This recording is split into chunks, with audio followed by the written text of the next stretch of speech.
All right, real quick, I'm gonna uh, take this little Titan swivel head, which I think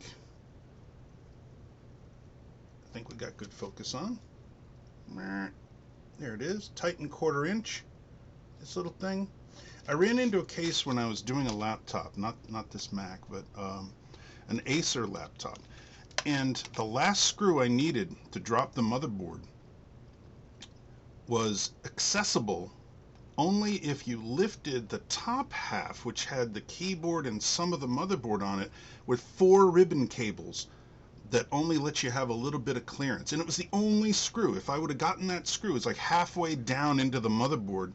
You could only lift it up about yay far. I mean, there was no way any tiny tool like these was going to do it. No way. So I got a little frustrated and I said, all right, fine. I went and looked, and this is a good cheapie. It doesn't, obviously not a name brand, but I wanted to see if I could get something that was relatively sturdy. Um, and this is solid right here, this piece. Couldn't tell you what it's made of. It's probably not great steel. And it doesn't have to be under a lot of pressure. Now, you can hear, I think, if I'm not mistaken, it's magnetic, because I'm looking at a back here that has a suspiciously magnetic-y looking surface. See it? Shiny? It's just the way they like to do the magnet. So let's see.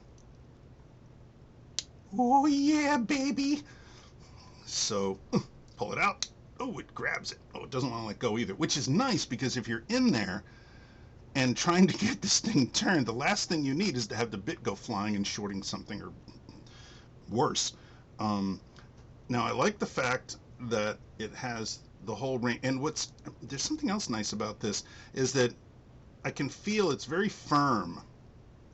Like if I put it there, it's not rock solid.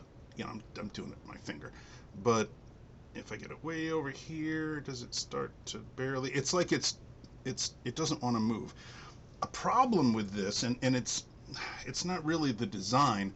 Well, I guess it is we really like to be able to use our fingers here, because then we hold it onto something at the same time that you're turning it, right, with a knurled knob around the outside. Now, they make them that don't have this at all, and they just have the piece where you turn, but that's no good when you have to get into a tight spot. The whole reason you have this, because right now I've got my hand in here like this. Whatever happened to my 2 inches, right? I gotta try to press it in. I gotta rip everything apart, and then I risk tearing the ribbons or something. So anyway, it's got lots of clicks to it, clicks per degree.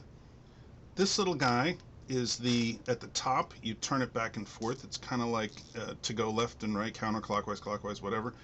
And that's reasonably hard to turn, and that's actually a really great thing, because you don't want this so easy that every time you're in there, it goes over to the other side. Oh great, now I gotta take it out. I gotta put it back in.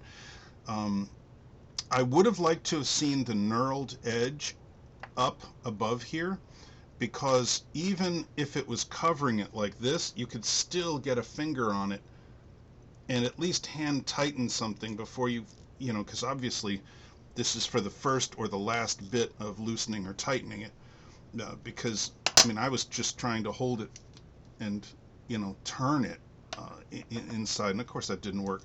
So this came in like no time. Came in a flash. This is the Titan quarter inch.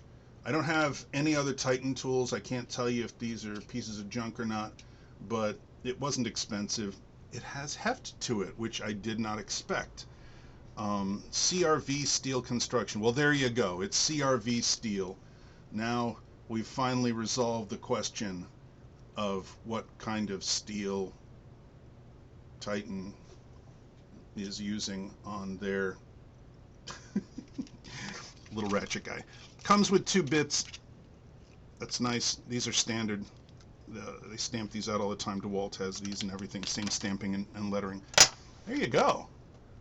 I can put any of my 1/4-inch stuff, anything, into this. I wouldn't even use these bits, but that's pretty cool, huh? So there you go. Just a quick opening and taking a look at.